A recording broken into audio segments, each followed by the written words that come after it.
పెట్టే బాధ్యత ఇంటింటికి ఇచ్చే బాధ్యత తీసుకుంటాం. అదే మరి ఇంకోటి అడిగారు, ఏవైతే మిరప బోర్డు కావాలన్నారు. నేను తప్పకుండా ప్రయత్నం చేస్తాను. కానీ అది వచ్చే వరకు ఇంట్లో కూర్చుంటామని మీరు మాత్రం యూరియా వేసి మిరప పండిస్తే కొనేవాళ్ళు లేరు. ఒకప్పుడు టెస్టింగ్ ఉండేది కాదు. ఏదో మనం పంపిస్తే కొన్ని సందర్భాల్లో పొగాకులో కూడా ఏ విధంగా మోసాలు జరిగాయో మనం చూసాం గత చరిత్ర. ఇప్పుడంతా టెక్నాలజీ వచ్చేసింది. అందరూ కూడా టెస్ట్ చేస్తున్నారు. టెస్ట్ చేసి పెస్టిసైడ్స్ ఎక్కువ ఉంటే, ఫెర్టిలైజర్స్ ఎక్కువ ఉంటే రిజెక్ట్ చేసి పంపించేస్తున్నారు. మీరు పండించిన పంట గంగపాలయ్యే పరిస్థితి వస్తుంది.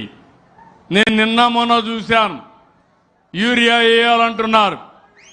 దేనికోసం అడుగుతున్నా? నేను ఒకటే ఆలోచిస్తున్నా, రైతులందరికీ విజ్ఞప్తి చేస్తున్నా, యూరియా ఊరికే వస్తుందని ఎక్కువ వేస్తే దానివల్ల అనర్థాలు ఇంకా ఎక్కువ ఉంటాయి. ఈరోజు పంజాబ్ ఉంది. ప్రతిరోజు ఒకప్పుడు దేశానికి అన్నం పెట్టారు. ఈరోజు వాళ్ళు పండించిన పంటలు తిని ఎవ్రీ డే 2 ట్రైన్లు ఢిల్లీకి వెళ్తున్నాయి. ఆ 2 ట్రైన్లు కూడా క్యాన్సర్ పేషెంట్లతో వెళ్లే పరిస్థితికి వచ్చారు ట్రీట్మెంట్ కోసం. మన ఆరోగ్యం ముఖ్యం. అందుకే నేను ఒక మాట చెప్పాను, మనిషి ఆరోగ్యానికి పౌష్టికాహారం ముఖ్యం.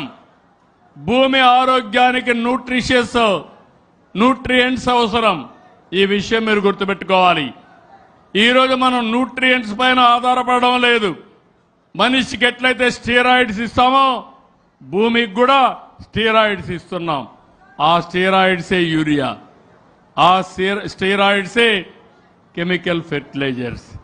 నేను చిన్నప్పుడు చూశాను, మా తల్లిదండ్రులు వ్యవసాయానికి మాత్రం అమ్మకానికి ఒక పంట, ఇంటికి ఒక పంట వేసేవాళ్ళు. ఇంటికేసే పంటకు మాత్రం ఎరువులు వేసేవాళ్ళు కాదు. వేపాకు తీసుకొని వేప నీరు అవన్నీ కొట్టేవాళ్ళు. అంటే శాస్త్రీయంగా చేసేవాళ్ళు. ఈరోజు మనందరం మారిపోతున్నాం. ప్రపంచంలో కూడా తెలివితేటలు మారిపోయినాయి. శాస్త్ర పరిజ్ఞానం మారింది. టెస్టులు చేస్తున్నారు. టెస్టులు చేస్తే దీంట్లో కానీ రెసిడ్యూ ఉంటే రిజెక్ట్ చేసేస్తున్నారు, లేకుంటే ధర కూడా ఇవ్వడంలా. అందుకే రైతాంగంలో ఒక స్ఫూర్తి రావాలి, ఒక చైతన్యం రావాలి. తప్పకుండా నేను మిరప బోర్డు కోసం ట్రై చేస్తాను. అదే సమయంలో మనము పండించే పంట ప్రకృతి సేద్యం కూడా, అందుకే నేను తీసుకొచ్చా దూరదృష్టితో ఆలోచించి. ఈరోజు ప్రకృతి సేద్యం బాగా పికప్ అవుతా ఉంది. టెక్నాలజీ వచ్చింది, డ్రోన్లు వచ్చాయి. డ్రోన్లు కానీ సెటిలైట్ కానీ ఇవన్నీ ఉపయోగించుకోగలిగితే చాలా వరకు వ్యవసాయాన్ని కూడా లాభసాటిగా చేసుకునే పరిస్థితి వస్తుంది. ఇక్కడికి వచ్చినప్పుడు ఎమ్మెల్యే గారు అడిగినట్టు ఈ నియోజకవర్గ మున్సిపాలిటీ అభివృద్ధికి 50 కోట్ల రూపాయలు అదనంగా అమృత కాకుండా డబ్బులు ఇచ్చే బాధ్యత నేను తీసుకుంటానని చెప్పి నేను మీకు తెలియజేస్తున్నా. ఇంకో పక్క 100 పడకల ఆసుపత్రి కావాలన్నారు, అది కూడా శాంక్షన్ చేస్తాం. ప్రతి నియోజకవర్గానికి ఒక 100 పడకల ఆసుపత్రి ఇవ్వాలనుకుంటున్నాం.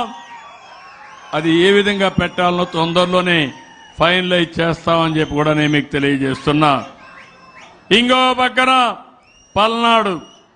పల్నాడు ఉత్సవాల్ని జిల్లా కలెక్టర్కి ఆదేశాలు ఇస్తున్నా.